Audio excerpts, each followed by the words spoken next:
بسم الله الرحمن الرحيم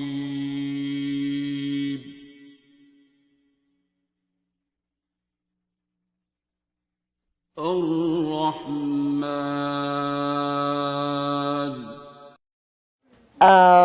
आपका कांटेक्ट किससे था? डॉक्टर से एक्चुअली मेरे हस्बैंड का कांटेक्ट था. अच्छा ठीक है. So I came through him. और वो he is a big promoter of Surat Rahman जो डॉक्टर साहब का मिशन है. और इसके लिए हम लोग पहले हम लोग इस दफा particularly because my husband is very he feels like very connected to Baba ji.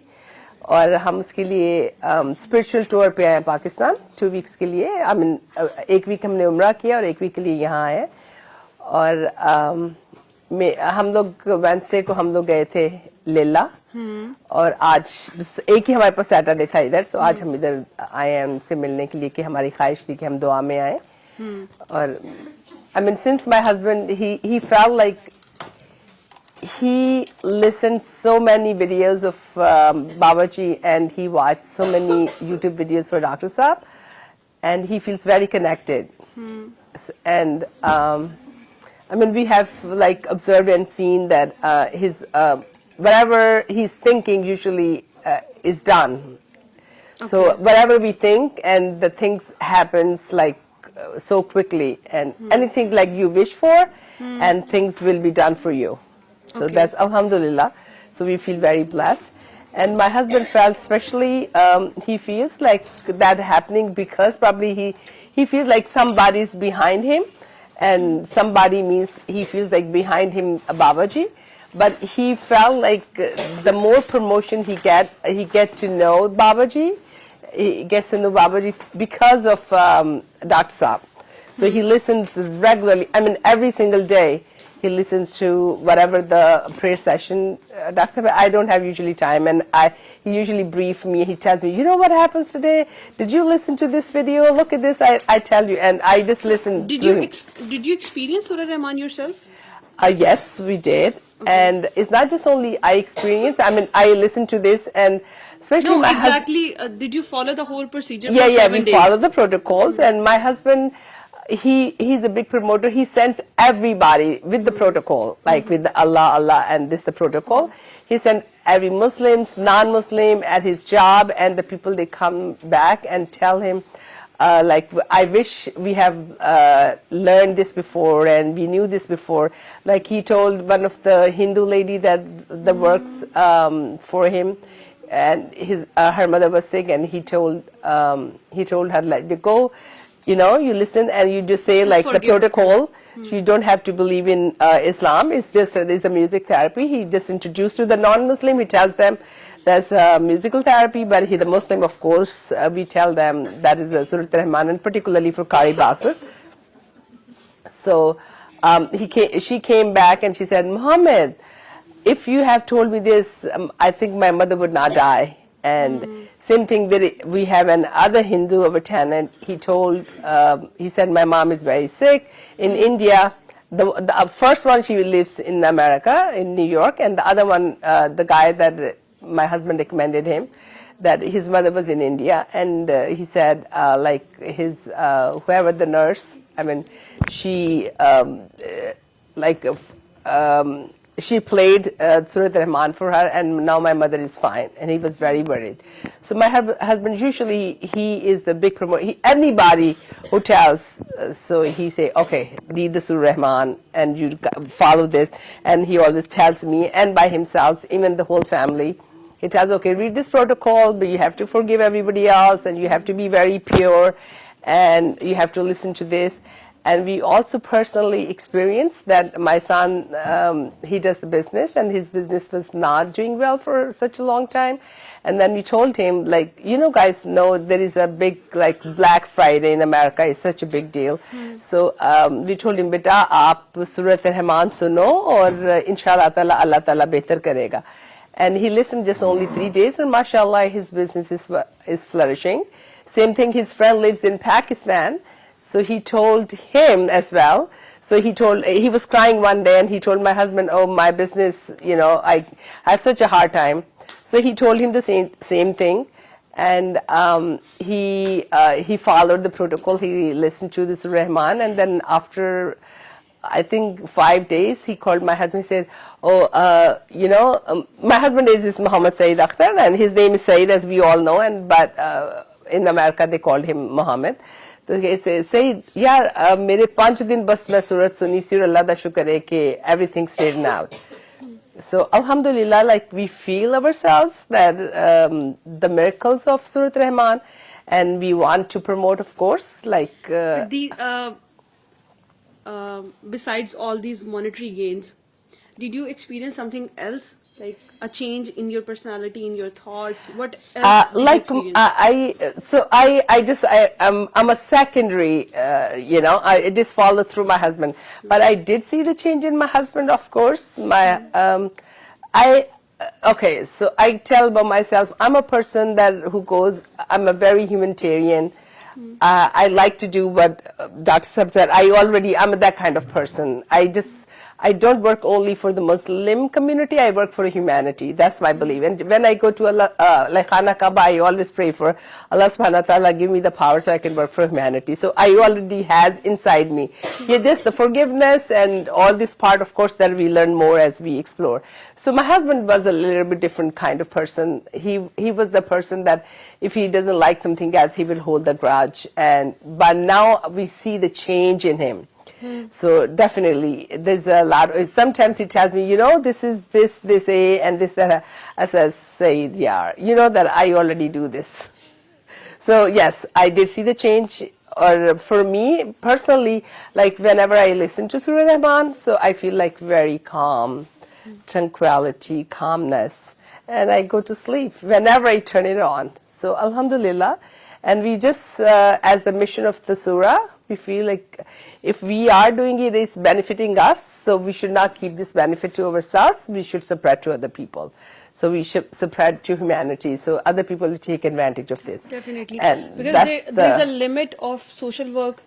There's always a limit if you help with money, But this is something you can offer it like unconditionally, and there's no limit to it. Yeah, absolutely. Because you cannot fulfill anyone's wish, and even you cannot help anyone with like such money, but you can offer Allah to them, and He can like fulfill anything. No, absolutely. I mean, this has unlimited because benefits. You had the wish of social work. I just already, I do the social work. It was your prayer. I mean, I feel like it's like connected to my vision, whatever I do. And I feel my husband is the bigger part of that. And he's very like actively, he's working on it. And we do know, I mean, when, for example, when the doctors have connected to my husband, that day, my friend called me and she said, my husband, he has a heart problem. So I called my husband. I was working, and fortunately he had off that day. As I said, please, can you go to the ABC person and tell him, go just for the moral support. So he went there, and the person said, oh, I'm not going to go for the surgery. Doctor said, no, we have to look for you. Probably you have stunt probably needed or something. He said, no. He simply refused. He said, no, I'm not going to do that. Then I sent my husband. My husband said, okay, listen to this. Rizvi saab to see Surah Rahman suno, and just let me know after that. So इसका बहुत benefit है आपकी सेहत की health के लिए, तो आप please इसको सुने, और this is the protocol, because he said I have listened many times. So my husband said, no, please listen the way I am telling you. So he listened. So after that, when he finished, he said, okay, now I'm ready. Now he said, I felt like I have some power inside me that calms me down. Now I am ready to do the surgery. So alhamdulillah, he went for the surgery. After he came back, he was perfectly normal. So, and definitely, I mean, it's just, you have to reach there. Yes. You have to feel the feeling, and then when you hear for the eye of the heart, so I believe it's working. And for us, being a Muslim, for us, that's of course, nothing is more than that, but it is also working for the non-Muslims. Equally. Yeah. If So in fact, non-Muslims accept it with open heart, and Muslim have so many reservations. yeah, they do. They have a reservation, and even my own family, they have sometimes the reservation. But my husband, he's like, now his mission is this, like Dr. Saab doing his here with the preaching through the lecture. By my husband, anybody he sees, health point of view, any kind of monetary health, any kind of household problems, he's always say, oh, Tusina Surah Rahman, and he say, tell them. So Beautiful. we always, so alhamdulillah, and for us personally, alhamdulillah, we are very blessed. We very blessed family in America, like one of those families who are very, our kids are very religious. Our kids are so, probably you guys are from Lams. My kids went to the Ivy League, and mashallah, they, like Harvard, Yale, they graduated NYU, and they, mashallah, they also went into Islamically, they're very close to the religion. So we feel very blessed, and hopefully, and we, inshallah, we are thinking they will be, that will be the next mission. They will continue this, that we will leave the legacy behind, like Dr. Saab Babaji. And next time, inshallah, we will bring our kids, and especially we're very inspired with the design. That's the architect of Babaji's Mazar, that's Allah. So we will bring, inshallah, next time our kids to this. And we just the beginning. My husband, I think, started listening to 6 or 7 months ago. But he spent hours, like in the evening when he comes back from his job, and after the like 5 o'clock, 6 o'clock, he said like up till 9 and 10. He just, okay, this video. So he listens every single day. So he feels really connected. And of course, we are also very religiously, spiritually I'm also very spiritually close to our religion. So I feel connected too. That's why we came here, and we are very thankful to Dr. Saab that he gave us a chance to come here to attend this session. It's a pleasure for us. And it's so nice to see, like, I'm so happy to see the young generation, especially the educated one. They are here, and this way, at least this way, you are bringing them closer to the, I mean, even though whatever you call the musical therapy, but it is the Quran. Yes. So they're coming to closer to Quran. And the good thing I have to tell you, the kids, I mean, we take it for granted. I did not learn Islam like I learned over there. When I was in Pakistan, I was a college professor here in Pakistan. Because we are just born Muslims. But over there, the kids, they actually study. They actually study, and they learn every single part, and they're very proud of that. Unfortunately, some people who don't do it, that's such a big loss for the parents who lose their values and their religion, and loss for the generation. So we're very fortunate being here, and so very happy. Thank you very much, every one of you, and please stay connected. Especially the ultimate remedy is your own religion, your own spirit, our identity. And I know you guys here, you're not there, but your identity is always who you are. We are Muslims, we are Pakistani, and we are I'm an educator there, and you are who you are. And but individually, you are very, very brilliant, every people, but just don't lose your values when you go there. Thank you so much. That's a precious advice, but Yeah, and that keeps your religion is anything that gives you the calmness. Basically, to pass on to children. Yeah, it's not that easy actually. Yeah, that's I say. So you are the lucky one, or maybe blessed one. Yeah. So, but always remember, the kids follow not your words. Kids follows your action. Definitely. So we were not that religious when we are here, but we are very religious since we went back there. We take for granted the things we have. We just, as I said, always. And we think like liberalism is just like dressing up that way or talking to that. The liberalism, our Islam gives you the more liberalism than people. You see people in America, they are closed in their own chains, but we don't see that. We see just very superficial part of that we see. So you are very blessed, especially with the family ties, that we have a family ties and the people care about us. I see the people over there and miserable, and then my kids say, "Ma, thank God. I mean, you're my mother. Thank God we are family. Thank God we are sick. Somebody takes care of us." So Yes. people over there, they have so much money, but they have nobody to take care of them, or they cannot find the true, honest people around them. So this is the one that our culture, our religion gives us. So we all should be proud of that. Just don't follow anything blindly. And I believe, like, since there's so many cultures there, you have a right to pick up the good stuff from every culture. No culture is a bad culture, but you have to pick up the good. But alongside, don't lose your own values, what you have. That's the difficult part, basically. I hope everyone who listens to you will get the advice Yeah. that don't lose that values, but it's very hard to keep your values with you because in young age, obviously, you get lost. No, but as I said, And even with the social media, hype, it's more of a like fascinating, and it's like a fairy tale to go there. But yeah. But I have to tell you, sometimes when you talk, you feel like you are bragging about yourself or you're bragging about your kids. So I always share one story, my daughter. So last time when Trump came into presidency, my daughter, she goes to Yale. She went to Yale. At that time, she was studying Yale. And she wears hijab. And she's a little 5'2", little petite girl. And he said, that day he did the speech, he said something about the hijab.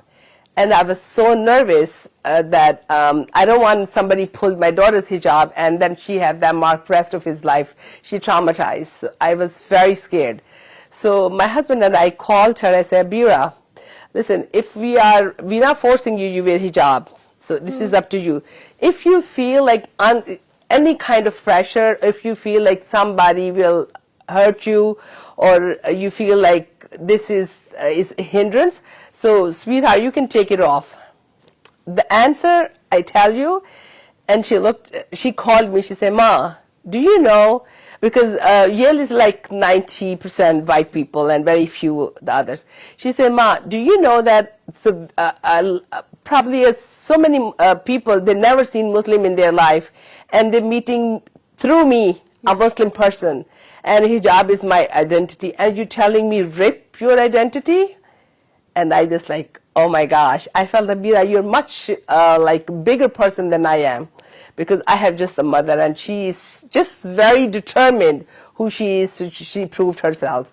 So Alhamdulillah. she knows how she's represented. She knows how to present herself. And also, I'm not telling everybody you to take the job, but whatever the good values you have to just believe who you are. You just be proud of yourself, who you are. Just to be proud of yourself, and do the right things.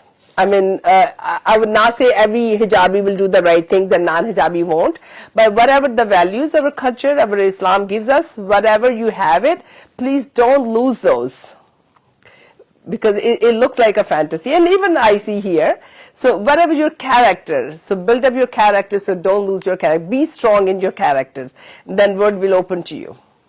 Thank you so much. I hope कि कोई message ले लेगा I आपकी बात hopefully, से. but Alhamdulillah, You have as I shown said, the I'm other very picture of blessed. being in America. Okay, अभी तक तो हमारे पास examples ऐसी ही होती हैं. No doubt depression बहुत है वहाँ पे, सब चीजें हैं, but if you keep Allah with you, Yeah. definitely everything seems fine And everything I learned gets through easy. my daughter Yeah. to do the, like, मैं जब job से आती थी, मैं इतनी tired होती थी, तो मेरी अक्सर इशा कज़ा हो जाती थी. And I learned through her. She said, नहीं मम्मा आप इशा पढ़ के सोएं, मम्मा आप इशा पढ़ के सोएं. तो मैंने उससे लर्न किया कि मेरी 5वीं नमाज जो है, मैंने उसकी, और इसका सवाब उसको सारी जिंदगी जाएगा, कि उसकी वजह से मैंने इशा शुरू की. और अल्हम्दुलिल्लाह, so many years I didn't do the qaza. कि इस तरह से आप अपने बच्चों से भी सीखते हैं. आपके बच्चे बहुत बड़ा एसेट होते हैं जो कि आपको सिखाते हैं.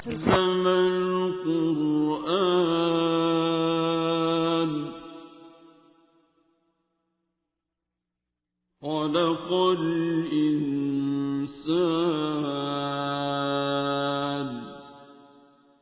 علمه البيان